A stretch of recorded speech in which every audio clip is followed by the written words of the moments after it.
일단 저기 명함 한 장 받으세요. 유튜브 영상에 제가 교육과 관련된 영상 올리고 있는데 이현수님, 제가 이현수님은 벌써 세 번째. 지금 보시면 영상을 보시면 더 많이 도움이 되실 것 같아요. 짧은 시간에 모든 걸 다 말씀드리기에는 힘드니까요. 그러면 언니분이 그럼 독서 논술 지도 강사 하시는 거예요? 예. 그럼 제가 세 가지만 말씀을 드릴게요. 그러니까 저도 어머니하고 비슷한 건 사람은 저는 공부는 꼭 해야 된다고 생각해요. 그래서 제가 얘기하는 공부는 입시 위주의 공부는 아니고 위인지학이 아니라 위기지학을 위한 학문이죠. 자기를 이겨내고 극기하고 자기의 한계를 스스로 깨닫고 그 한계를 넘어서기 위해서 노력하고, 그리고 내가 속하는 상황과 맥락 속에서 자신의 위치를 찾고 자신의 방향을 찾아가는 거, 저는 그게 공부라고 생각해요.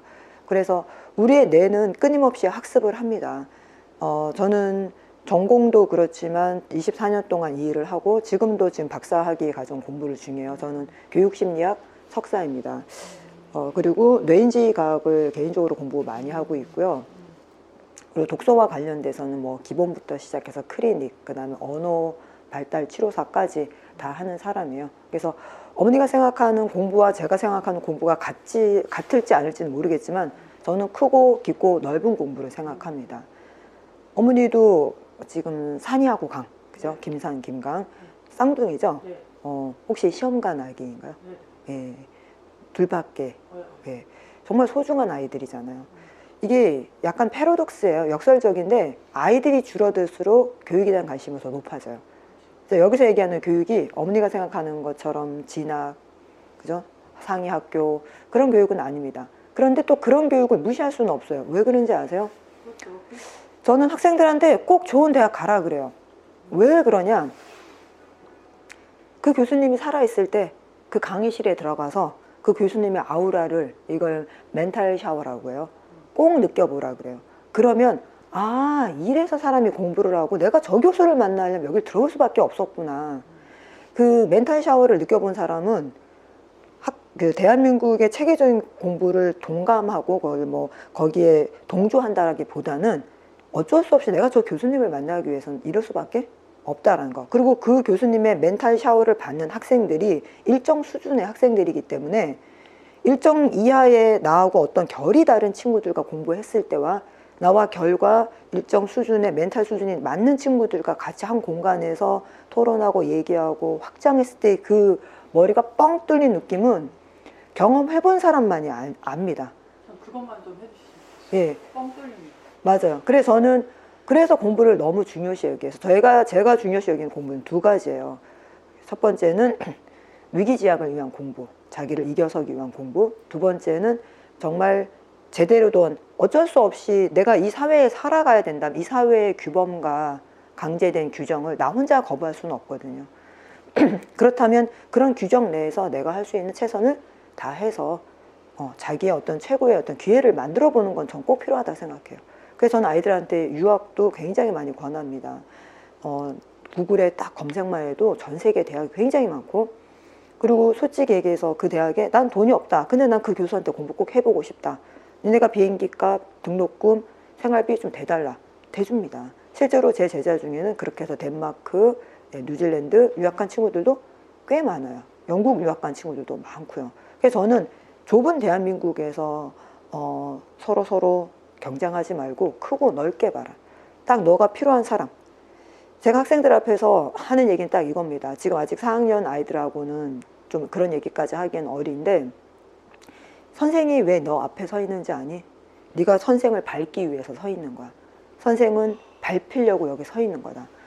네 앞에 있는 이 선생이 너한테는 커 보이겠지만 나도 작은 사람이야. 나보다 더 훌륭한 선생님 있어. 그런데 그 훌륭한 선생님 만나려면 최소한 나 정도는 밟아.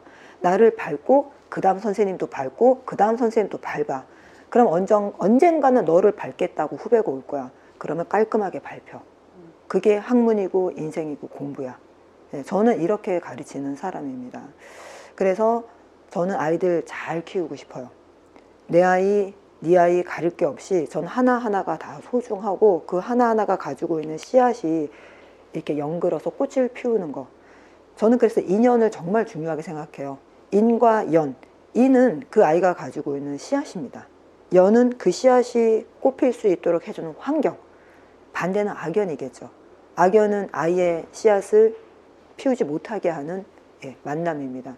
저는 아이들과 저와의 만남은 인연이기 때문에 반드시 난 아이들 안에 있는 그 자기만의 씨앗을 보고 그 씨앗을 저는 키워주려고 노력합니다. 물론 본인도 노력해야 돼요.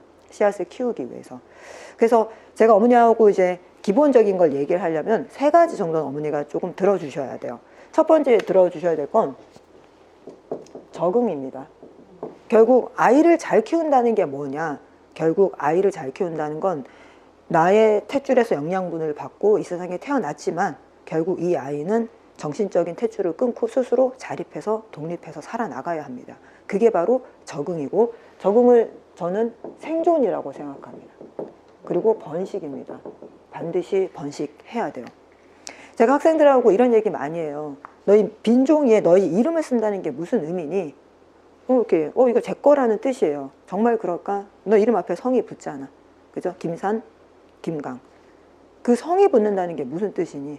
아, 우리 집의 이름이요. 그래, 너 집에 대표로 앉아 있는 거야. 너는 그 종이에 성과 이름을 쓰는 순간 넌 개인으로 와 있는 게 아니야. 너의 집안의 대표로 와 있어. 집안만 해당될까? 가문의 대표야. 뿐만 아니라 전 아이들한테 분명히 이런 얘기합니다. 세종대왕 존경하고 이순신 존경하는 아이들 많잖아요. 좋아하는 아이들. 그러면 세종대왕이 살아계시고 이순신이 그 적장을 물리칠 때 너희 조상은 뭐하고 있었겠니? 감사해라. 이순신이 대단한 만큼 너희 조상도 대단해. 왜? 생존하고 번식했잖아. 전쟁이 나든 화산이 터지든 기아로 먹을 게 없어서 사람을 잡아먹든 어쨌든 너네 조상은 뭐 한 거야? 이거 한 거야. 생존하고 번식해서 그 후 너한테까지 이어진 거야. 감사해.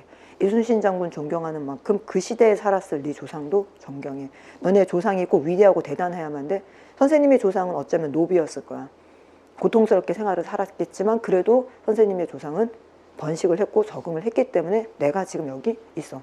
그리고 나도 지금 사는 게 힘들고 고난스럽고 때때로 어렵지만 그래도 나는 생존하고 번식했어. 다음 세대를 위해서. 그래서 저는 아이들을 잘 키운다는 건 이거라고 생각해요. 생존하고 번식하는 거. 자, 그러기 위해서 필요한 게 뭐냐? 사고, 생각하는 능력입니다. 우리가 왜 아이들한테 공부, 학습, 교육 뭐 이런 걸 시키는 겁니까? 결국 트레이닝 시키는 거죠. 사고하는 아이로 키우기 위해서. 그럼 사고한다는 게 뭐냐? 사고한다는 게 뭐냐? 머릿속의 신상을 이용해서 그리고 자신의 지식을 이용해서 떠올리는 겁니다. 즉 서술하는 거예요. 문장으로 만들어내는 거예요.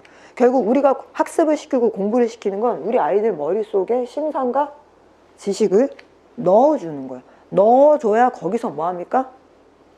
올라옵니다. 요리를 재료를 넣지 않고 할 수는 없어요.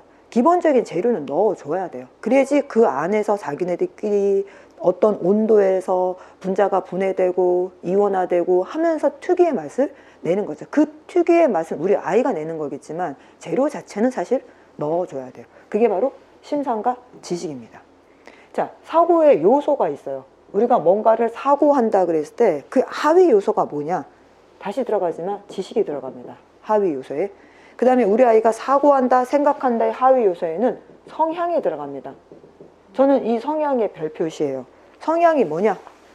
사고하는 걸 가치롭게 생각하고 사고의 동기부여가 되어 있고 사고하는 거에 대한 끈기가 있으면서 그리고 사고하는 걸 좋아하는 거.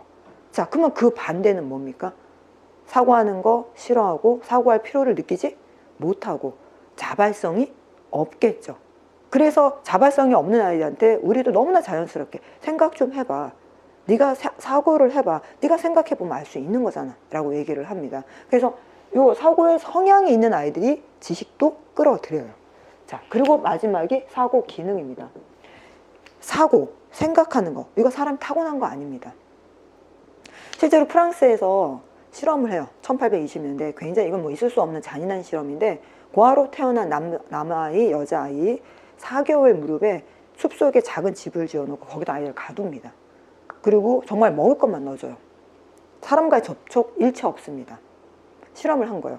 인간의 사고, 걷기, 말하기, 이거는 본능이냐 본능이 아니냐. 결론을 얘기하면 그 잔인한 실험의 결과가 굉장히 큰 역할을 했는데 그때는 이제 뇌를 볼 수 없었으니까요. 본능이 아닙니다. 그 아이들 중에 두 발로 걷는 아이 없었고요. 말할 수 있는 아이가 없었습니다. 심지어는 사고, 생각, IQ라고 표현을 할게요. 굉장히 낮았습니다. 그래서 이 너무나 이 잔인한 실험이 그 아이들 9살, 8살 무렵에, 그러니까 그때 이제 학자들이 추측한 나이예요. 중단이 됩니다. 그리고 그 아이들을 사람들 세계로 데리고 와요. 그 아이들 두 발로 걷는 것조차도 못하고 내는 소리라고는 그 숲속에서 들었던 바람 소리, 동물들이 짖는 소리 정도의, 그러니까 성대를 이용해서 분저음을 내지를 못했어요. 그래서 이 분저음을 낸다는 게 엄청난 뇌의 작용이거든요. 분저음을 내지 못했고 비분저음만 냈고요. 그리고 인간 세계에 왔을 때 이 아이들의 사고 능력이 굉장히 낮기 때문에 적응하기를 못했습니다. 그래서 그 한 아이는 거의 자살과 가까운 죽음을 끝이 나고 한 아이는 좀 더 살았지만 결국 그 아이도 불행하게 죽습니다. 그래서 뭐 요즘은 뭐 있을 수도 없는 실험이지만 그 당시에는 이제 계몽주의 사상에 의해서 또 사람이 또 어떤 차이가 있다라고 생각을 했으니까 그런 실험이 가능했던 거예요. 그래서 제가 이 말씀을 드리는 건 결국 사고한다는 건 기능, 스케일이 필요하다는 거고 스케일이 필요하다는 건 배워야 된다는 거예요. 그래서 난 우리 아이가 공부 안 해도 돼요. 자, 이거는 잔인한 말씀이세요. 공부해야 합니다. 이거 반드시 뭐 해야 돼요? 배워야 돼요. 안 배우고는 할 수 없습니다. 말하는 것도 엄마가 수천 번 엄마 엄마 하고 분저음 소리를 아이 귀에 들려줬기 때문에 이 뇌신경이 회로를 형성하고 뇌신경망을 형성하면서 아이가 엄마라는 얘기를 그냥 입을 뻥끗하는 게 아니라 의미와 뜻을 가진 엄마를 할 수 있는 거거든요. 그래서 이 스킬은 배워야 된다. 그럼 사고의 스킬이 뭐냐? 분석하는 거, 비교하는 거, 대조하는 거, 분류하는 거, 비판하는 거, 정의 내리는 거, 설명하는 거. 이게 스케일입니다. 그리고 귀납적 사고, 연역적 사고, 추론하고, 비판적 사고, 확장적 사고, 수렴적 사고 하는 게 스케일입니다. 가르쳐 준 적도 없는데 분석해봐, 비판해봐, 비교해봐, 대조해봐. 이거 안 된다는 얘기예요. 배워야 돼요. 자, 그 다음에 성향은 기본적으로 사람은 욕구가 3개 있습니다. 관계의 욕구, 성장의 욕구, 그 다음에 자율의 욕구. 이건 인간이라면 갖고 태어난 이거야말로 본능이에요. 그래서 인간은 기본적으로 관계의 욕구에 목말라 합니다. 애착이죠. 그래서 엄마와의 끊임없는 스킨십, 애착, 사랑받고 싶어하고 사랑받는다는 걸 인정하고 싶어하고 공부를 해도 엄마가 부엌에 있어야지 마음이 더 좋은 거죠. 엄마가 없는 것보다 있는 게 낫고. 성장의 욕구 있죠. 우리 아이들은 끊임없이 호기심을 갖고 더 나아지려고 노력합니다. 그래서 관계의 욕구, 성장의 욕구, 자율의 욕구 혼자 하려고 해요. 밥도 혼자 먹으려고, 걷는 것도 혼자 하려고, 뭐든지 혼자 하려고 합니다. 이 욕구가 잘 삼각형을 이루고 성장을 하면 사고 성향은 크게 문제가 없어요. 그런데 이제 제가 학생들을 가르쳐 보면 초등 저학년부터 사고 성향이 굉장히 삼각형이 어우러진 아이들이 눈에 띄어요. 근데 그런 아이들의 특징이 조기 교육이 굉장히 심했고 엄마의 어떤 교육열 또는 어머니들이 인터넷이나 뭐 이런 거 저처럼 교육심리나 발달심리학, 아동에 대해서 잘 모르시는 분들이 주변에서 듣는 것만 듣고 그냥 이게 좋더라 저게 좋더라 하는 거야. 여기 따라하고 저것 따라하고. 그러니까 아이가 호기심을 느끼고 자발성을 가지고 뭘 할 기회를 준 적이 없는 거죠. 쉽게 얘기해서 아기 때 밥을 먹여도 흘리는 게 싫다고 아이 손도 못 움직이게 하고 엄마가 다 떠먹여줍니다. 자, 이렇게 되면 관계성도 깨지고 자율성도 깨지고 성장의 욕구도 깨져요. 자, 이렇게 되면 벌써 초등학생 때 이제 막 즐겁게 친구들과의 사회적 교육을 하고 학습을 해야 될 아이가 의욕이 없습니다. 저도 학교 현장에 나가서 학생들을 가르쳐요. 물론 1, 2학년은 아닙니다. 저는 3학년, 4학년, 주로 5, 6학년, 고학년을 가르치는데 3학년 아이들 중에서도 가장 힘든 아이는 자발성이 없는 아이, 의욕이 없는 아이. 지능이 나쁜 게 아니라 그냥 하려는 마음이 없는 아이가 가장 힘든 아이거든요. 안타깝고. 근데 그 이유가 뭐냐? 바로 이게 깨진 거예요.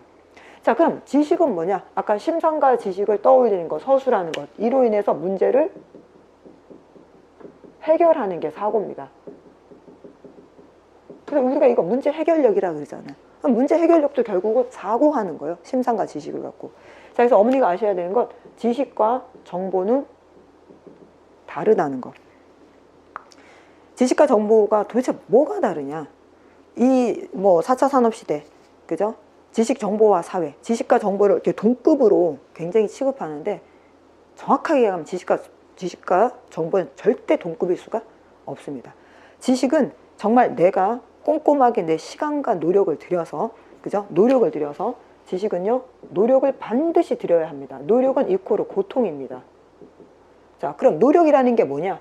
시간 곱하기 행동이에요. 아이들이 저는 수학을 잘하고 싶어요. 영어를 잘하고 싶어요. 그래서 열심히 노력할까요? 그래서 제가 물어보면 넌 열심히가 뭐고 노력이 뭐라고 생각하니? 그럼 노력이 노력이죠. 이러는 거예요. 노력은 시간 곱하기 행동이야. 네가 노력을 하겠다라는 건 그 일에 대해서 시간을 들이고 행동을 한다라는 얘기야. 그러면 더 노력을 하겠다 그러면 시간을 늘리는 거야. 행동을 늘리는 거야. 그럼 열심은 뭐야? 열이 뜨거울 열입니다. 마음심. 우리 열심히 공부하면 귀가 빨개지고 눈이 이렇게 빨개지고 머리가 이렇게 후끈후끈 달아올리거든요. 그게 열심이야. 즉 몰입해야 되는 거야. 그럼 네가 열심히 노력하겠다는 건 네가 제시한 시간 동안 몰입하겠다는 거야. 집중하겠다는 뜻이야. 이렇게 제가 분명히 설명을 해주는데 즉 그건 고통이란 얘기입니다. 우리 뇌를 고통스럽게 하는 거야. 즉 지식은 정보에다가 고통을 입힌 게 지식이에요. 그래서 완전히 내 안에 들어와서 내가 죽어야지 같이 죽습니다. 정보는 내 밖에 있는 것, 나의 것, 익히지 않은 것, 요리하지 않은 것, 입에 넣었다가 뱉은 거예요. 그래서 우리가 뭔가가 궁금할 때 금방 핸드폰 꺼내서 따다다닥 검색합니다. 그리고는 아, 나 이거 알았어 라고 착각하는 게 정보입니다. 정보가 지식이 되려면 뭐 해야 돼요? 고통을 들여야 됩니다. 방금 한 거 뭐지? 계속 자기한테 셀프 테스트하고 셀프 퀘션해서 열을 내게 해야 합니다. 예. 그래서 우리가 첫 번째 이제 제가 어머니하고 하고 싶었던 말, 첫 번째, 우리가 산이나 강이나 어떤 아이로 키우고 싶다? 적응하는 아이. 그 나이에 맞게 적응, 상황에 맞게 적응, 학년급에 맞게 적응. 나중에 20살, 30살, 40살, 50살, 60살이 돼도 적응하는 아이. 적응하기 위해서 뭐가 필요하다? 사고가 필요하다에 이제 결론을 냈습니다. 이제 두 번째 아셔야 될 건, 자, 이 사고라는 게 머릿속 심상과 지식이잖아요. 결국 이거는 뇌 인지과학하고 뗄래야 수가 없습니다. 자, 그래서 한마디로 기억이라는 거를 우리가 얘기를 안 할 수가 없어요. 자, 뭐 기억의 절차는 제가 다 빼겠습니다. 기억의 절차는 다 빼고, 자, 기억은 결론적으로 얘기해서 저장 아니면 인출입니다. 그래서 우리가 어떤 아이가 쟤는 참 기억을 잘해. 보통 기억을 잘하는 아이를 머리가 좋다라고 표현을 합니다. 근데 그런 걸 떠나서 기억을 잘한다는 아이의 특징은 뭐냐? 인출이 잘 됩니다. 자, 근데 어머니가 아셔야 될 건 인출에는 세 가지 종류가 있어요. 인출에는 리뷰가 있고, 예, 리뷰가 있고, 인식이 있고요, 회상이 있습니다. 자, 결론만 얘기 드릴게요. 얘가 중요합니다. 얘네는 다 소용이 없습니다. 자, 리뷰는, 자, 인출했다라는 건 어차피 내 기억 속에 들어가 있는 거죠. 그죠? 어차피 내 기억 속에 들어가 있는 거죠. 그래서 리뷰는 뭐냐면요, 내 기억 속에 들어있는 걸 내가 잘 몰라요. 아예 생각도 못 하고 있어요. 그러다 뭘 딱 보면 팍 하고 떠오르는 거. 네. 내가 예전에 어디를 갔었는데 그 기억을 내가 못 하고 있었어요. 그러다가 사진 딱 보니까 내가 여기 갔었네? 이게 리뷰입니다. 기억하고 상관이 없어요. 왜 상관이 없을까요? 자극이 주어지지 않으면 심상과 지식으로 사고할 수가 없어요. 내가 사고한다는 건 자극이 주어져서가 아니에요. 내가 필요하고 상황이 그렇게 만들고 해서 이걸 어떻게 해야 되지? 이런 거예요. 그래서 리뷰는 기억에 큰 도움이 안 됩니다. 인식은 뭐냐? 아까 리뷰는 그냥 우연히 사진을 보면서 내가 여기 갔었네잖아요. 인식은 너 태국 여행 갔었어? 하고 누가 질문을 딱 해요. 자, 어머니 태국 여행 가셨습니까? 자, 그러면 이 질문을 받는 순간 그 전까지 아무 생각 없었어요. 태국에 대해서 생각도 안 했고 내가 태국 여행을 갔다는 것도 생각은 안 했어요. 그렇다고 모르는 건 아니에요. 자, 그런데 질문을 딱 받는 순간 엄청나게 빛의 속도로 머리를 쫙 스캔하면서 갔었어. 그리고 그때가 몇 년도였어. 뭐 이런 생각을 딱 하게 됩니다. 이게 인식입니다. 쉽게 얘기해서 시험 보는 거예요. 질문, 답. 그게 객관식이든 주관식이든 서술형이든. 예. 그래서 그 인식도 큰 도움이 안 됩니다. 왜? 우리도 중고등학교 때 공부해봤지만 인식을 위한 공부는 딱 그거 보고 시험 딱 보고 딱 지나면 시험 범위조차도 기억이 안 나고 이게 가물가물합니다. 자, 그래서 인식도 기억에 도움이 안 돼요. 마지막 회상입니다.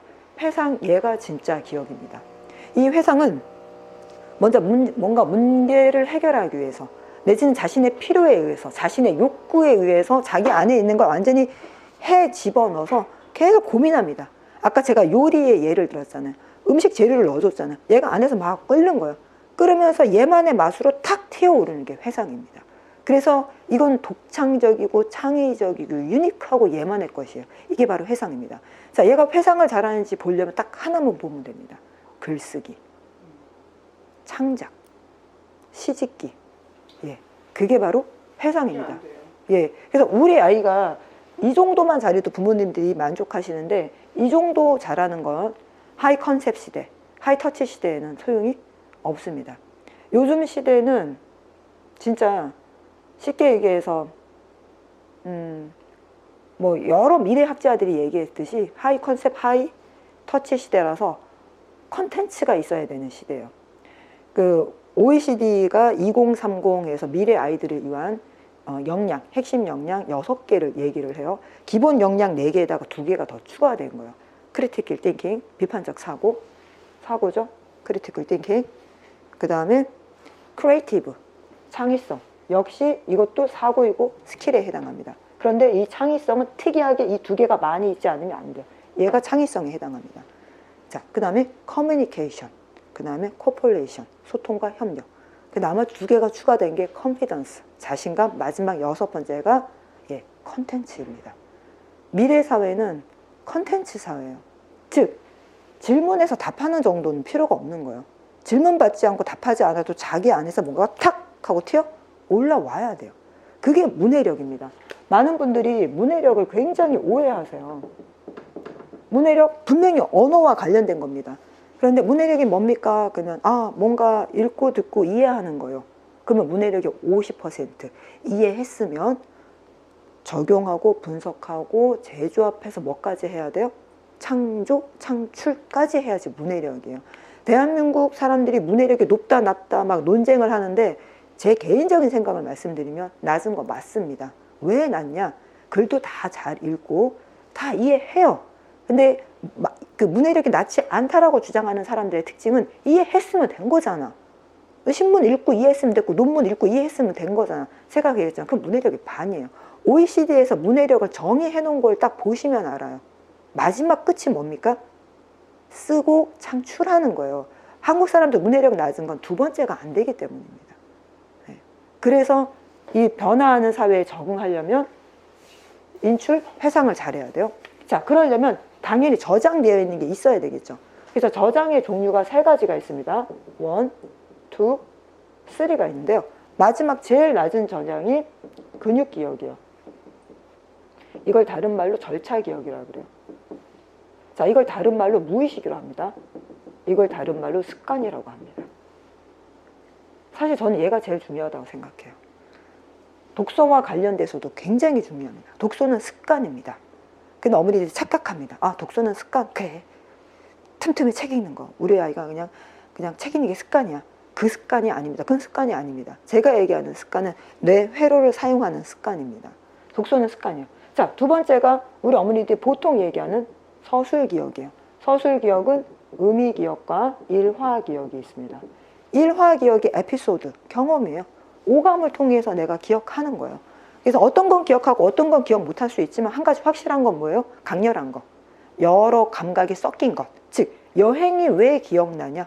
오감을 다 썼기 때문이에요. 그죠? 근데 미술관에 갔다. 왜 그 미술관에 가서 그림을 볼 때는 좋다 하지만 그 그림 한 편 한 편이 기억이 안 나냐? 거의 대부분 뭐만 썼기 때문이에요? 시각만 썼기 때문이에요. 예. 그래서 일화기억입니다. 일화기억은요, 그냥 사진 앨범, 폴라로이드 사진 찍어서 착착착착 일렬로 쫙 밀어놓은 것 같은 기억이에요. 그래서 어떤 건 빠져있고 어떤 거는 탁탁탁탁 정렬되어 있고, 그리고 사진도 그렇잖아요. 우리가 똑같은 장면도 어머니가 이렇게 찍고 제가 이렇게 찍고 우리 산이하고 강이가 저렇게 찍으면 분명히 똑같은 장소에서 사진 찍어서도 다르잖아요. 그렇기 때문에 기억은 서로 다 다릅니다. 그래서 서로 기억이 막 오버랩되고 섞이고 오염돼요. 그리고 우리가 치매에 걸렸을 때 일화 기억 쪽이 망가지면 특정 앨범만 남고 나머지가 쫙 사라지면 자기를 뭐 10대라든지 뭐 30대라든지 그 기억으로만 기억을 합니다. 자, 그 다음에 의미 기억이 요겁니다. 요거. 얘예요. 즉, 뭘 드려야 되는 거? 고통을 드려야 되는 거. 그래서 우리가 학습한다, 공부한다 했을 때 저 이거 굉장히 중요하게 생각합니다. 너 전교 1등하고 500 맞고 나 관심 없어.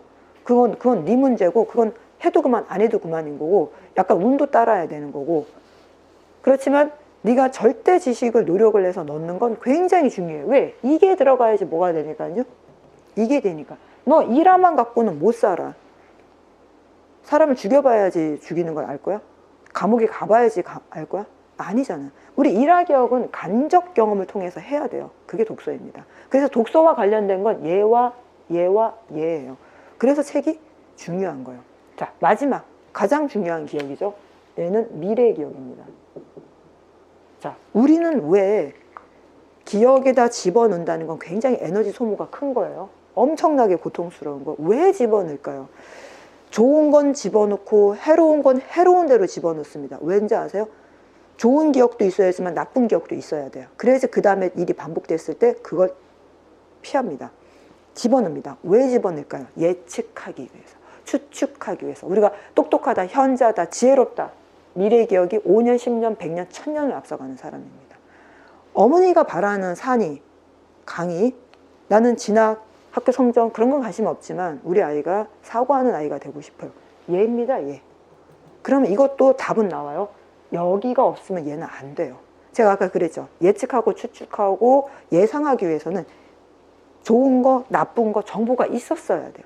이게 독버섯인지 먹어봤든지 들었던지 정보가 있어야지 어떤 낯선 버섯을 봤을 때 아, 얘가 독버섯일까 아닐까. 이게 독버섯인지 아니면 내가 어떻게 실험을 해봐야 될까. 뭐 할 수 있어요? 문제를 해결할 수 있고. 우리가 이걸 한마디로 뭐 한다고 얘기해요? 사고하는 거예요. 자, 아시겠습니까? 저는 공부 중요하게 생각합니다. 제가 생각하는 공부는 이거예요. 자, 그럼 마지막 이제 세 번째, 읽는다는 것과 책에 대해서만 이제 얘기를 하겠습니다. 그리고 책. 저는 참고로 말씀드리면 독서 논술 지도하시는 선생님, 클리닉 하는 선생님이에요. 전국에서 인터넷으로 줌으로도 저한테 강의를 들으시고 직접 와서도 강의를 들으세요. 왜? 당신들도 전공이 국문학과이신 분들이 많았고요. 국문학과이신 분들이 많고 당신들도 책이 좋아서 독서 지도를 하면서 우여곡절 끝에 그래도 버텨서 5년, 10년 했지만 어느 순간 늘 마음속에서 느끼는 건 한계. 아, 뭔가가 왜 그거 있잖아요. 스승은 자기가 모르는 건 절대 가르칠 수 없습니다. 그래서 스승이 중요해요. 그래서 어느 정도 갈증을 많이 느끼세요. 네, 그런 분들 클리닉을 제가 많이 하는데 읽는다와 책에 대해서 말씀을 드릴게요. 일단 읽는다는 것은 뇌과학적으로 이해를 하셔야 돼요. 그래야지 이것과 이걸 이해합니다. 책을 읽는다고 해서 무조건 읽는 건 아니에요. 자, 여기가 소뇌입니다. 자, 여기가 전두엽, 두정엽, 후두엽, 얘가 축두엽입니다. 저는 지금 좌뇌를 그려놨습니다. 사실 하이 컨셉, 하이 컨텐츠 시대에는 우뇌형 아이들이 진짜 중요합니다. 사실 우리가 인재 유형의 I자형 인재, A자형 인재, T자형 인재, 뭐 뽀이 원피형 인재, 파이형 인재에서 여러 인재 유형을 얘기할 때 기본은 사실은 I자형 인재예요. I자형 인재라는 건 한 분야에서 전문가. 그 다음에 I자형 인재에서 도요타에서 나온 인재가 T자형 인재. 한 분야는 엄청 전문가지만 두루 교양을 갖고 있는 사람. 그러다가 나온 게 이제 A자형 인재예요. 그래서 한 분야의 전문가, 이 분야의 전문가가 서로 뭐 하는 거예요? 협력하는 거. 그리고 그 다음에 나온 게 H자형 인재입니다. 전문 분야가 두 개인 거죠. 그러면서 이 둘을 연결할 수 있는 거. 예를 들면 문과와 이과. 그러면서 철학, 미학이 연결되고 경영, 경제가 연결되는 선진국에서 좋아하는 H자형 I. 자, 요즘은 파이형이라고 해서요. T가 두 개인 거예요. 전문 분야, 넓은 교양, 전문 분야, 넓은 교양. 혼자 이걸 다 가지고 있는 거죠. 그래서 이게 르네상스적 인간이라고 얘기하는데 지금 제가 지금 이 말씀을 드리는 거는 우리 아이들은 좌뇌, 우뇌가 다 있어요. 그리고 좌뇌, 우뇌가 성장하는 시기가 다 다릅니다. 그래서 그 시기를 잘 맞춰서 독서 포커스, 수업 포커스, 학습 포커스를 맞춰주셔야 돼요. 자, 근데 일단 기본적으로 좌뇌 쪽에 언어와 관련된 브로카와 메르니케 영역이 있습니다. 축두엽에 브로카 영역과 메르니케 영역이 있어요. 자, 이게 굉장히 중요합니다. 자, 그 다음 아셔야 될 게 뭐냐면 이제 뚝 튀어나온 게, 자, 제가 그림을 잘 못 그려도 대충 뭔지 아시겠어요? 예, 눈입니다. 눈은 안에 뇌가 밖으로 돌출된, 쉽게 해서 눈은 이코로 뇌입니다. 그래서 우리는 눈을 보면 다 압니다. 어떤 생각을 하고 있는지, 지금 내 말을 이해했는지 못 알아듣는지, 그리고 지적 능력이 어느 정도인지, 이 사람이 진심인지 거짓인지, 예, 벌써 아셨어요? 느껴집니다. 예, 뭐 그렇다고 해서 뭐 수치로 막 나오는 건 아니지만, 이거는 저뿐만 아니라 모든 인간이 그렇게 해요. 그게 맞선을 보거나 선을 보거나 특히 결혼을 예상하고 만나는 상대일 때 이건 인간의 본능입니다. 우리는 지금 이렇게 입는 옷이라든지 타는 차라든지 증, 학력 이런 걸로 사람을 평가하지만 그런 거 다 없을 때는 어떻게 사람을 평가했을까요? 결국 본능적으로 유전적으로 좋은 사람, 유전적으로 좋다라는 건 지적으로도 월등하지는 않아도 최소한 지적으로 예, 경계성인 건 피하게 되죠. 이건 사람의 본능입니다. 자, 그래서 눈은 우리가 책을 읽는다고 했을 때 대부분의 사람들은 이 눈을 중심으로 생각합니다. 그런데 아닙니다. 눈은 어떤 역할을 하죠? 빛을 받아들입니다. 여기서 떨어지는 수많은 빛 전자가 여기 사물에 튕겨서 여기에 눈에 닿는 거예요. 눈이 왜 밖으로 나왔겠습니까? 얘가 안에 있으면 이 터널 같은 데를 빛이 들어올 수가 없으니까 시야가 좁아지고 흐릴 거예요. 그러니까 얘가 적극적으로 뭐 하기 위해서 사물에 부딪혀서 튕겨오는 광전자를 받아내기 위해서 깔때기가 되기 위해서 앞으로 나온 거예요. 그래서 내가 지금 여기서 글자를 봤어. 엄마, 나 지희 언니네 집에 안 갈래 해도 이건 사실 나는 그냥 뭐만 한 거예요. 눈은 그 빛만 받아들여야지 이게 무슨 뜻인지 모릅니다. 지나가는 쥐를 봐도 뭘 봐도 굉장히 빨리 보죠. 자, 이렇게 보면 이 측뒤엽과 손의 요 사이에 시상이라는 게 있습니다. 이 시상에 뭐 비과학적으로 말씀드리면 이렇게 책이 상에 맺힙니다. 근데 글자가 이렇게 상에 맺히겠죠. 그러면 이 전기적 신호가 바로 측두엽, 즉 청각을 울립니다. 그래서 머릿속에서 읽어줍니다. 그래서 어머니가 소리 내지 않고 책을 읽으면 어머니 머릿속에서 누군가가 책을 읽어줄 거예요. 그게 읽는 겁니다. 그래서 정확하게 얘기하면 읽는다는 건 보는 게 아니라 듣는 겁니다. 그래서 베르니케 영역과 시상은 굉장히 붙어 있어요. 베르니케 영역이 하는 게 뭐냐? 이해입니다. 브로카 영역이 하는 건 뭐예요? 표현입니다. 그래서 뭐 누구랑 가까이 있느냐? 쓰기, 말하기 영역과 가까이 있습니다. 얘는 이렇게 붙어 있습니다. 자, 결국 제가 다시 얘기할게요. 뇌를 기준으로 읽는다는 건 종이를 펼치고 눈으로 본다고 해서 읽는 게 아니라는 얘기예요. 그거는 뇌에 반만 쓰는 거고요. 진짜 쓴다는 건 뭐야? 얘까지 써줘야 돼요. 왜? 우리가 듣는 거와 관련된 영역은 두 개예요. 브로카와 베르니케. 양쪽을 다 써줘야지 뭐 하는 겁니까? 읽는 겁니다. 얘 빼고. 이거 없어도 돼요. 그래서 점자라는 게 있잖아요. 그죠? 아니면 얘도 없고 손도 없으면 일단 들으면 돼요. 들으면 베르니케 영역이 이해를 하고 브로카 영역이 표현합니다. 자, 이거 이제 이해하셨습니다. 읽는 게 뭔지 이제 정확하게 이해하셨어요? 제가 오랜 시간 동안 학부모들을 만났고 학생들을 만났지만 읽는 게 뭔지를 모르는 사람이 거의 사실 대부분이었습니다. 읽는 걸 그냥 눈으로 이렇게. 예, 아닙니다. 자, 읽는 거 정확하게 알았어요. 자, 그 다음에 아셔야 되는 게 책입니다. 자, 이런 형태를 띄었다고 다 책은 아니죠. 그죠? 코텍스, 로마에서 만들어진 거죠. 여기 돌돌 말려있든, 그죠? 한 장 한 장 넘기든, 아니면 한 판 한 판 들든, 결국 책이 되려면 반드시 뭐가 들어있어야 됩니까?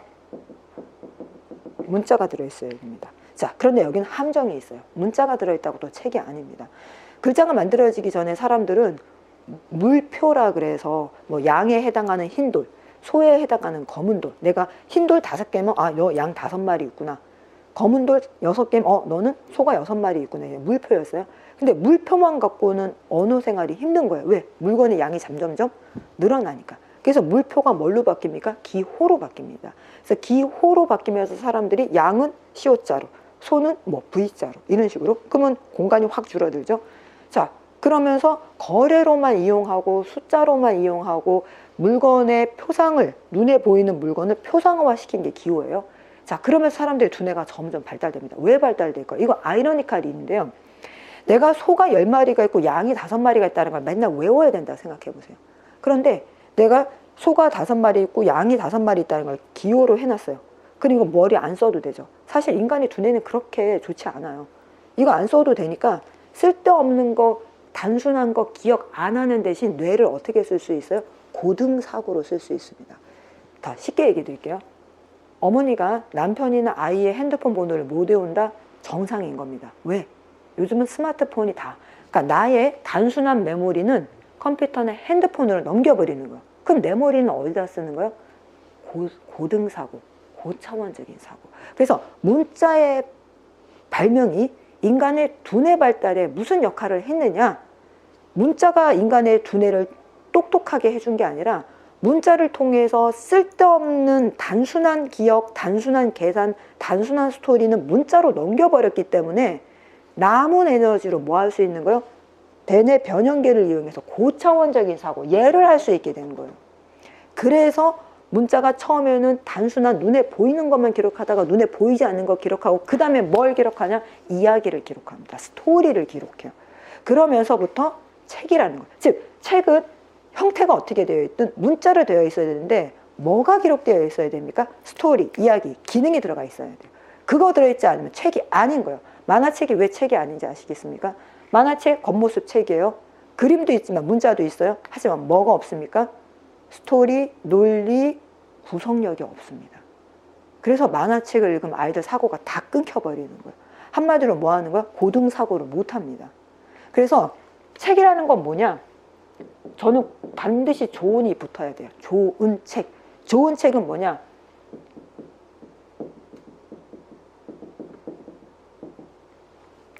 가장 알맞은 때에 가장 알맞은 아이에게 가장 알맞은 책이 좋은 책입니다. 책이라고 다 책이 아니에요. 셰익스피어 책이 좋다고 해서 초등학교 2학년 읽어서는 안 됩니다. 자, 그래서 좋은 책은 이 3가지 조건을 맞춰야 되고요. 그 다음에 얘는 하나가 더 걸러져야 됩니다. 좋은 책은 좋은 저자가 써야 돼요. 왜? 좋은 저자는 벌써 머릿속에 논리 회로망이 튼튼합니다.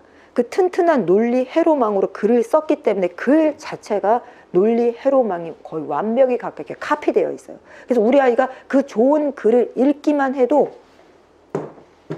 이거를 카피하게 됩니다. 자, 고전, 명작. 왜 고전이가 명작이겠어요? 100년, 200년, 셰익스피어가 1610년대에 나온 작품이니까 거의 벌써 500년이 넘었죠. 돈키호테 같은 경우는 1400년대에 나온 작품이니까요. 더 길게 가면 성경책 같은 거겠죠. 왜? 우리는 그 오래된 책을 우리는 왜 읽겠습니까? 그 오랜 시간 동안 검증받은 거예요. 뭘 검증받은 거예요? 인류 보편의 가치관, 인류 보편의 논리성, 인류 보편의 고차원적 사고. 그래서 좋은 문장으로 번역된 책, 좋은 문장으로 완벽하게 써진 책, 좋은 작가가 쓴 책을 읽어야지 우리 아이가 뭘 카피합니까? 논리를 카피합니다. 자, 그래서 책이라고 해서 다 책이 아니라 얘 조건을 갖춰야지 책이에요. 자, 그럼 여기까지가 기본 지식이고요. 이제 어머니한테 실질적인 거 필요한 거 제가 말씀드릴게요. 사니하고 자, 강의잖아요. 지금 초등 4학년으로 지금 알고 있습니다. 독서와 관련해서 첫 번째 시작은 맹하기부터 시작합니다. 자, 맹하기라는 건 싹, 씨앗. 언제부터 시작해요? 태아부터 시작합니다. 태아 때부터 1, 2, 3, 4, 5, 6, 7까지가 맹하기입니다. 자, 이때 맹하기에서는 독서라는 건 존재할 수 없어요. 이때 맹하기에 1, 2, 3, 4까지는 애착이 중요합니다. 예. 성장에 대한 욕구, 자유에 대한 애착, 기본 욕구가 중요합니다. 욕구는 채워지지 않으면 죽어요. 욕망은 채울 수 없는 거고 욕구는 채워지지 않으면 죽습니다. 배고픔의 욕구가 채워지지 않으면 죽는 거죠. 애착의 욕구도 채워지지 않으면 죽습니다. 성장의 욕구도 채워지지 않으면 죽습니다. 그래서 이때는 거의 변형계, 뇌의 변형계가 발달해요. 뇌의 변형계라는 건 제가 아까 그린 이게 이 안에 들어있는 뇌, 연수, 기본적인 뇌, 변형계, 대뇌가 아니고요. 자, 그 다음에 5세, 6세가 되면 우뇌가 발달합니다.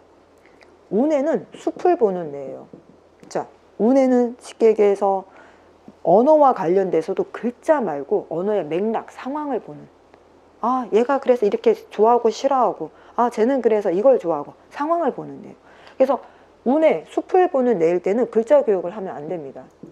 글자 교육을 해버리면 아이들이 앵무새처럼 흉내내고 글을 읽지만 나중에 정말 글을 읽고 공부해야 될 땐 포기해버려. 안 해요. 아까 제가 얘기했던 어떤 아이? 사고 성향이 동기도 없고 자발성이 없는 아이가 돼버려요. 그래서 글자 교육 안 합니다. 자, 이때 가장 중요한 건 모, 구, 어, 별 5개. 모국어입니다. 무조건 모국어예요. 제가 아까 얘기했지만 냄비 안에 재료를 넣어줘야지 거기서 끓어서 뭔가가 나와요. 회상하고 미래 기억을 만들어내고 아이들이 문제를 해결합니다. 냄비 안에 넣어주는 첫 재료가 바로 모국어예요. 그래서 외국어는 모국어의 60%를 넘을 수가 없습니다. 우리 아이가 알고 있는 어휘가 10개밖에 없는데 외국어 50개를 가르쳤다. 나머지 44개는 시간 낭비하신 거고 아이하고 뭐 한 거예요? 그냥 트레이닝 한 거예요. 남는 거 하나도 없습니다. 딱 4개만 남아요. 모국어를 이해해야지만 외국어도 뭐 할 수 있어요? 받아들여요. 이중어는 다른 말입니다. 이중어는 모국어가 2개 있는 거예요. 이거는 행운이죠, 행운. 그죠? 그런데 대한민국 대부분 아이들, 저는 아직까지 이중어인 아이는 못 봤습니다. 물론 뭐 저희 교수님 아이는 미국에 사는데 이중어라고 하는데 그런 케이스는 특별한 케이스고, 예, 저는 모국어 굉장히 중요해요. 그래서 5세, 6세, 7세가 아무래도 이때가 유치원이 대부분이 아닌가 싶어요. 그래서 영어 유치원을 보내셨거나 보낼 예정이거나 보냈었다면 많은 부분에 있어서 모국어를 보충을 많이 해주셔야 되고, 주변에서 혹시 이런 거에 대해서 이렇게 좀 문의를 하면 또 많이 뭐라 그럴까 생각을 해보라고 얘기를 해야 돼요. 왜? 외국어가 사실 중요한 게 아니니까. 그래서 이때는요, 가장 중요한 게 모국어이기 때문에 그림책을 읽어줘도 여기에 방점을 찍히는 게 아니라 여기에 방점을 찍힙니다. 그림 보고 마치 많이 얘기 나누고, 그래서 여기서 아이랑 대화를 많이 해야 되죠. 자, 그래서 여기에 대한 결과물이 얘가 갖고 있는 어휘의 양이죠. 이 결과물이 상, 중, 하로 처음부터 나뉩니다. 그래서 상위 나이가 10,000, 중위 나이가 9,000개, 하위 나이가 7,500개의 어휘를 갖게 돼요. 자, 겉으로 봐서는 티 안 납니다. 애들 일상적인 얘기 말하는 거 티 안 나요. 우리 일상적인 언어 개수 세어봤자 얼마 되지 않습니다. 아침에 눈 떠서 밤에 잘 때까지. 그러면 어디에서 차이가 나냐? 여기서 차이가 납니다. 자, 그래서 이제 독서와 관련해서 첫 번째 입문기는 초등 1학년에서 초등 2학년이에요. 이때를 입문기라고 합니다. 이때는 베이직 스킬을 잡는 거예요. 베이직 스킬이 뭐냐? 듣기, 말하기, 읽기, 쓰기입니다. 그 중에서도 읽기와 쓰기를 가장 많이 해야 되죠. 자, 그래서 이때는 아이들이 다독을 해야 돼요. 그런데 다독의 목적이 뭐냐면요, 요거를 하는 겁니다. 어떻게? 요렇게 읽어서. 그런데 아직은 베르니케로 이해했으면 부록하니까 쓰기가 아니라 뭘로? 말하기로. 그래서 아이들이랑 읽고 난 다음에 읽으면서 아이들이랑 중간중간에 계속해서 뭐 해야 됩니까? 얘기해야 됩니다. 얘기하고 몸으로 표현하고 그림으로 그리고 스스로 발표하게 하고, 아는 것과 말할 수 있는 건 다른 거예요. 사고는 심상과 지식을 위해서 떠올리고 서술할 수 있어야 돼요. 서술, 문장으로 만들 수 있어야 돼요. 그래서 그래서 아까 얘기했듯이 너 노력이라는 게 뭐야? 압니다. 노력이 뭔지 얘가 어렴풋이 알아. 말로는 표현 못해요. 그럼 모르는 거예요. 그래서 이때는 말하기를 계속 시키고 표현하기를 시켜야 됩니다. 그래서 이때는 동시를 많이 읽혀주셔야 돼요. 동시에 푹 젖어야 됩니다. 심상은 이 기억하기 하고 관련이 됩니다. 그래서 이때 아이들이 반드시 해야 되는 게 낭독 100%예요.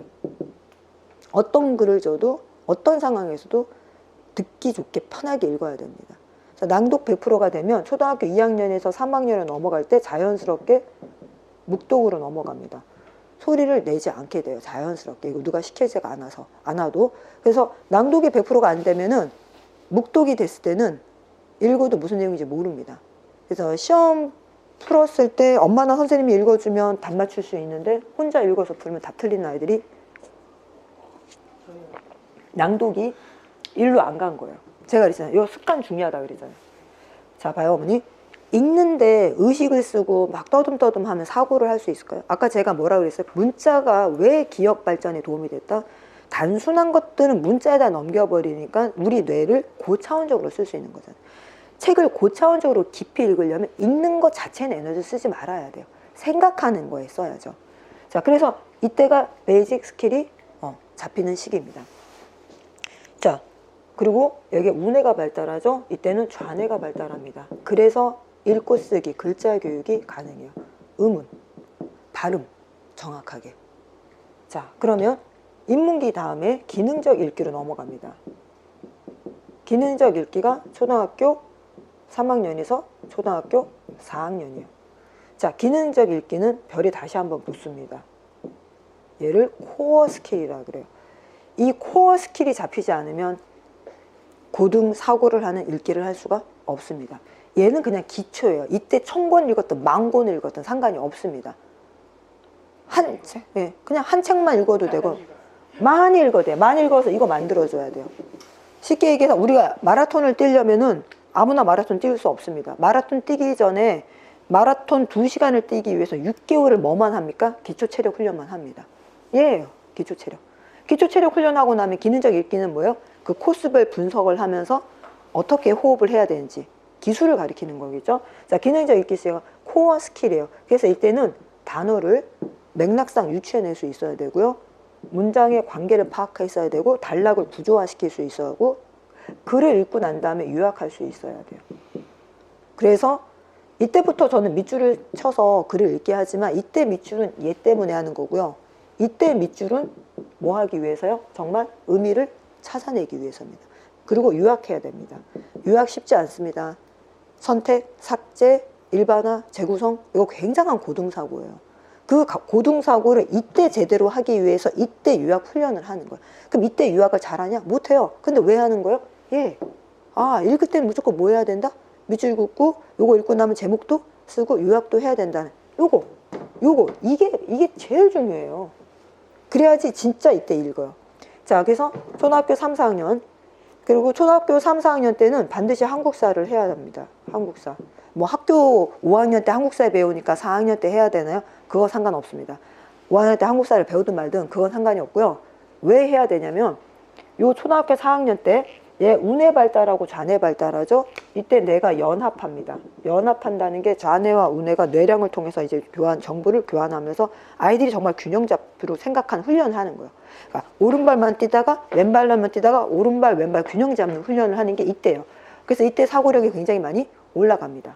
자, 그런데 중요한 건 뭐냐면 12살에 뇌가 완성이 돼요. 이제 이 평생 이내 갖고 사는 거예요. 12살에 뇌가 완성이 되기 때문에 그래서 이때 우리 아이들이 뭘 해야 됩니까? 뇌가 완성되기 전에 훈련을 굉장히 많이 해야 돼요. 역시 이때도 다독을 합니다. 그러니까 다독을 해야 되는 시기가 있고요. 정독을 해야 되는 시기가 있어요. 그럼 이때 다독, 책 많이 읽는다고 아이가 의미 기억과 똑똑해짐 상관없어요. 어차피 기억 못해요. 뭐 때문에 하는 겁니까? 다 여기서 머물러 있는 거예요. 계속 여기에요. 여기. 기초 훈련, 기초 근육.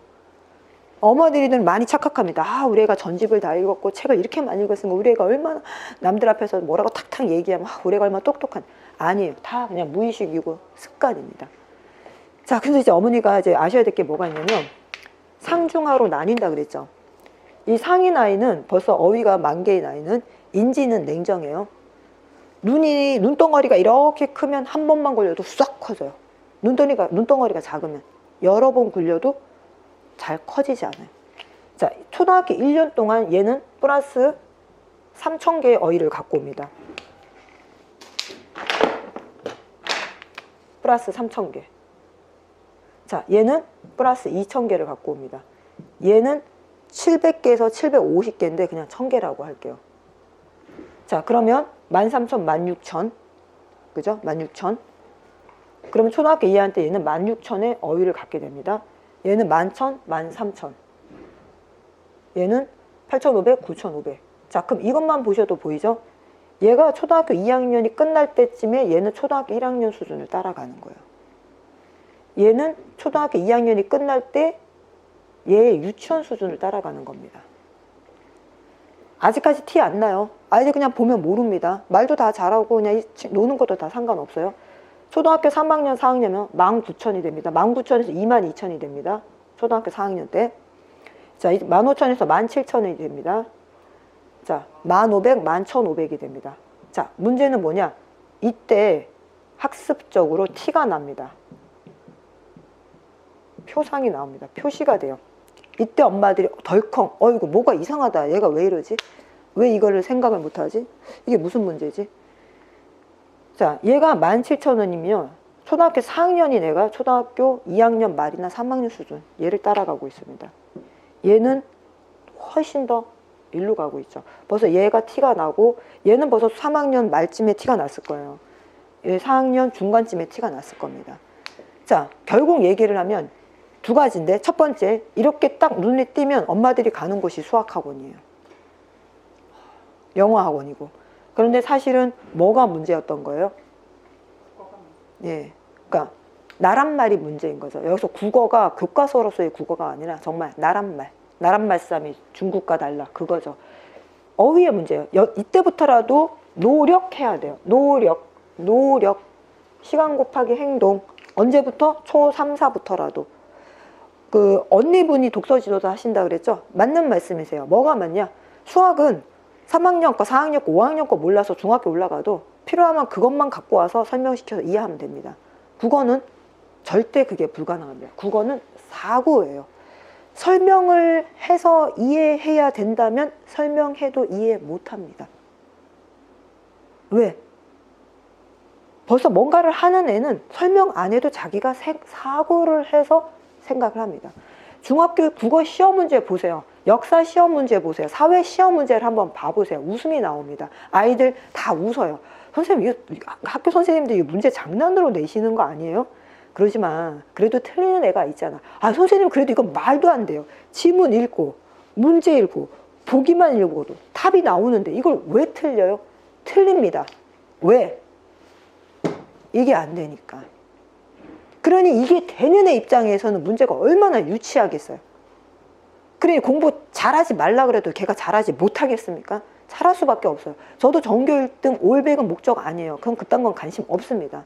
깊고 넓고 풍부하게 사고를 하면 학교 시험 정도는 그냥 편하게 보는 거예요. 자, 12살에 뇌가 완성이 돼요. 자, 그런데 여기서부터 이제 중요한 게 있습니다. 뇌가 완성이 된다는 건 에너지가 남아돈다는 거고, 남아도는 에너지는 호르몬을 만듭니다. 자, 그래서 기능적 읽기가 지나면 우리 아이들은 공감적 읽기로 넘어가요. 공감적 읽기. 예, 이게 어머니가 바라는 그 읽기입니다. 깊이 읽기. 이게 어머니가 바라는 그거예요. 책 한 권을 읽어도 어떻게 읽는 거? 정말 정말 이건 내 인생의 책이야. 대사가 기억이 나고 그때 상황이 기억나고. 책이 뭘로 바뀝니까? 나의 일화로 바뀌고 나의 의미로 바뀌고 나의 미래 기억으로까지 연결되는, 그게 바로 얘 때부터예요. 그래서 얘가 진짜 독서입니다. 그래서 이때는 다독하지 않아요. 정독합니다. 한 권을 쪼개서 읽더라도 어떻게 읽습니까? 씹어서 읽고 꾹꾹 읽습니다. 그래서 제가 이번에 기획하고 있는 책 제목이 씹어먹는 독서예요. 허겁지겁 먹는 거 아니에요. 씹어서 음미하면서 단 1년에 단 2권을 읽더라도 그 정도는 아니죠. 보통 한 권은 한 4주, 5주? 그죠? 그럼 5주, 4주만 걸려도 한 달에 한 권이잖아. 그럼 1년이면 10권인데 12권인데요. 그죠? 방학 때 쉰다고 해도 그게 중요한 거죠. 100권, 1000권 읽으면 뭐 할 겁니까? 한 권이 다 어디로 가는데? 일화기억, 의미기억, 미래기억으로 가는데. 그죠? 자, 그래서 이때 깊이. 그래서 이때 우리가 토의 토론을 할 수 있어요. 자, 이 실력을 갖춘 아이들이 할 수 있는 게 토의 토론이에요. 책 한 권을 읽어도 씹어먹은 아이들이 할 수 있는 거예요. 씹어먹기. 네, 이게 제가 책 낼 제목입니다. 그래서 다독하지 않고 정독하고. 그런데 더 중요한 건 뭐냐면 이렇게 깊이 있기를 해야지 뭐가 생깁니까? 비전, 가치관, 학문의 자세가 생겨요. 학문의 자세. 그래서 공자 선생님이 그랬잖아요. 공부하려면 뭐야? 학문의 입지, 뜻을 세워라. 예, 그 뜻을 세울 수 있는 게 인하입니다. 그렇게 해서 아이들이 뭘 키워야 돼요? 수학, 조망 수용 능력. 조망 수용 능력. 이게 중요합니다. 조망 수용 능력은요. 나, 너, 우리를 떠나서 4차원적으로 보는 거고 미래를 보는 거고 넓게 보는 거예요. 이거를 키우지 못하고 이거를 키우지 못하면 우리 아이들이 메타인지를 사용할 수 있는 전략적 두뇌, 무서운 두뇌가 됐을 때 나쁜 쪽에 씁니다. 그게 촉법소년이에요. 네. 그리고 호르몬이 나온다 그랬죠? 호르몬이 나오는 이때가 초기 사춘기예요. 호르몬이 쭉 나옵니다. 초기 사춘기, 여기는 2차 성징이겠죠? 2차 성징은 아예 겉모습이 달라지죠. 빠른 아이들은 여기서부터 빠르고요. 그럼 호르몬이 나오고 초기 사춘기가 되면 어떤 현상이 벌어지냐? 숙제했어? 네. 뭐 했어? 네. 학원 갔어? 네. 대답은 네네 합니다. 하지만 속은 어떨까요? 왜 간섭이야? 왜 짜증이야? 짜증나. 이거 좋은 거 있는데 새로운 거 한번 해볼래? 됐거든요. 초기 사춘기의 특징이 겉모습도 어린아이 같고 엄마가 시키면 겉은 다 하는 것 같습니다. 근데 뒤돌아보면 안 하고 있어요. 2차 성징이 되면요. 겉모습도 달라지고 하는 척도 안 해요. 들어주는 척도 안 합니다. 됐거든요. 나가세요. 이렇게 합니다. 자, 공감적 읽기.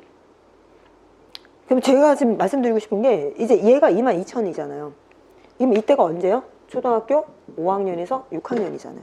그러면 25,000, 28,000 얘가 28,000개를 찍습니다. 그럼 이 친구는 19,000 얘가 21,000개를 찍어요. 자, 이 친구는 12,000, 13,500. 자, 13,500이면 얘 초등학교 2학년 수준, 1학년 수준이죠. 자, 문제는 얘는 그러면 초등학교 4학년부터는 학습을 따라가기가 힘들다는 얘기예요. 얘도 뭐가 있어요?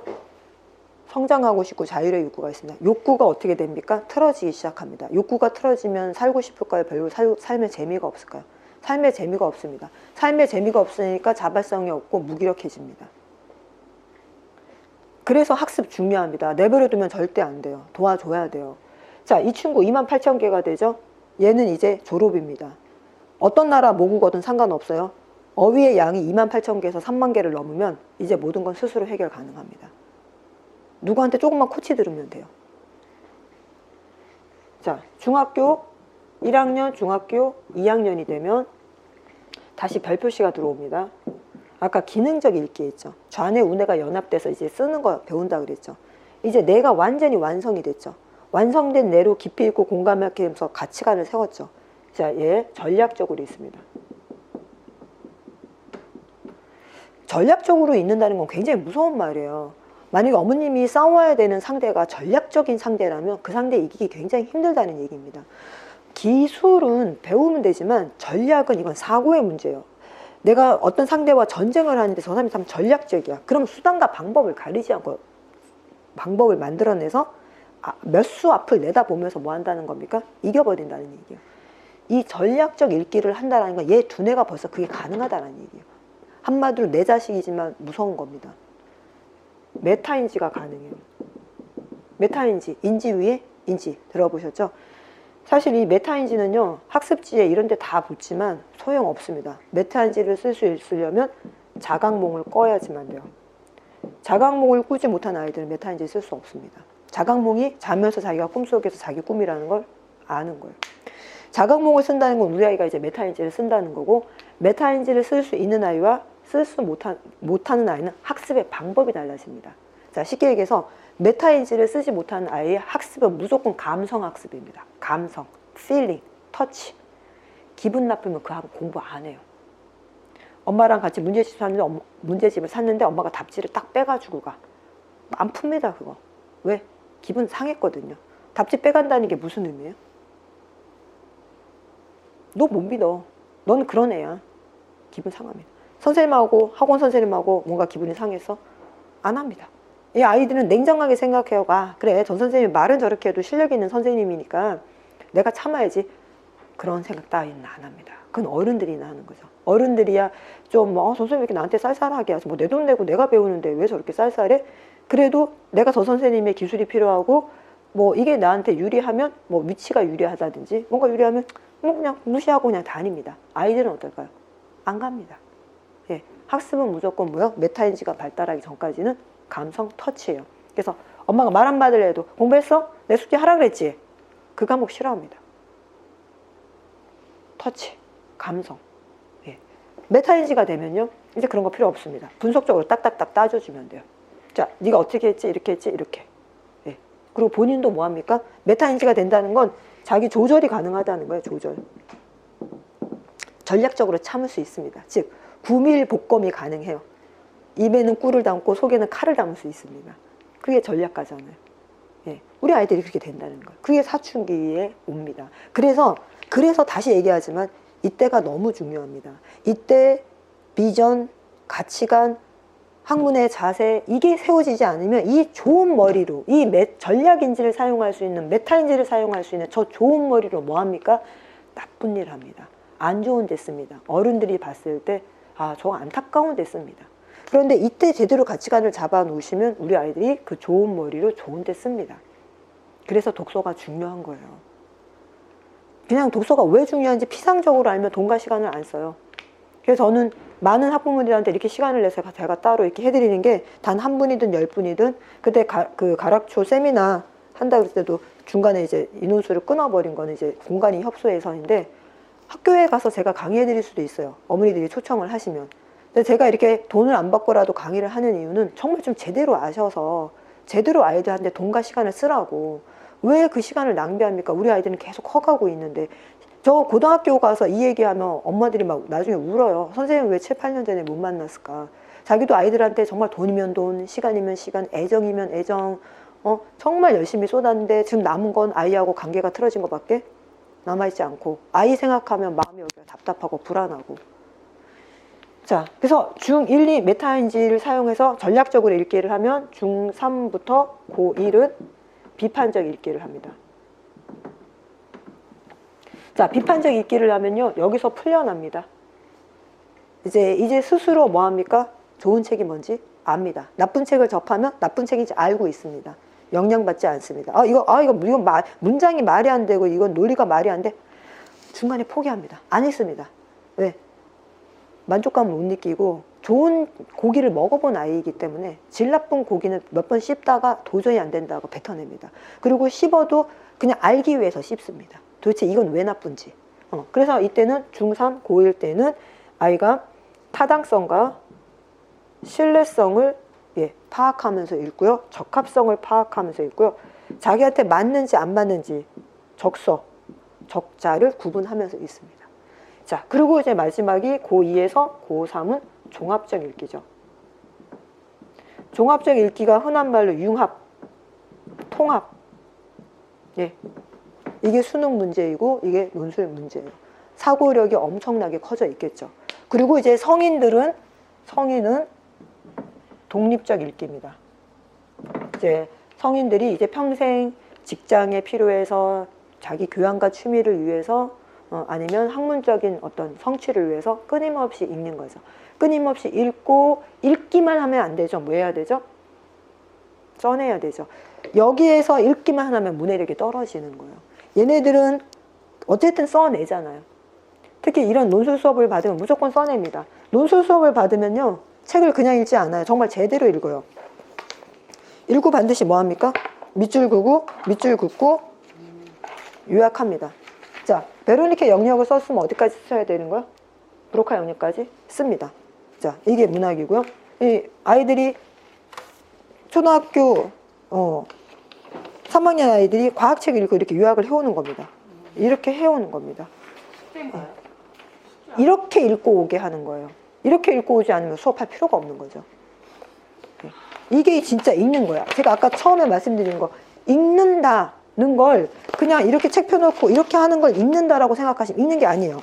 밑줄 다 그어야 되고요. 밑줄 긋고 챕터 읽고 나면 아이가 뭐 해야 돼요? 해당하는 걸 다 자기 머릿속에서 구조화 시켜야 됩니다. 이게 안 되면 이 책을 읽을 필요가 없는 거죠. 시간 낭비할 필요가 없는 거죠. 이게 읽는다는 겁니다. 그래서 요게 독서예요. 그래서 제가 어머니한테 간략하게 1, 2, 3 요거 말씀을 드린 거예요. 그래서 저번에 그 가락초에서 이제 세미나 한다고 했을 때 그때는 한 2시간 넘게 했는데 지금 어머니가 좀 혼자 계시니까 좀 짧게 한 거고요. 그때는 이제 이런 내용. 그러니까 네. 사실 여기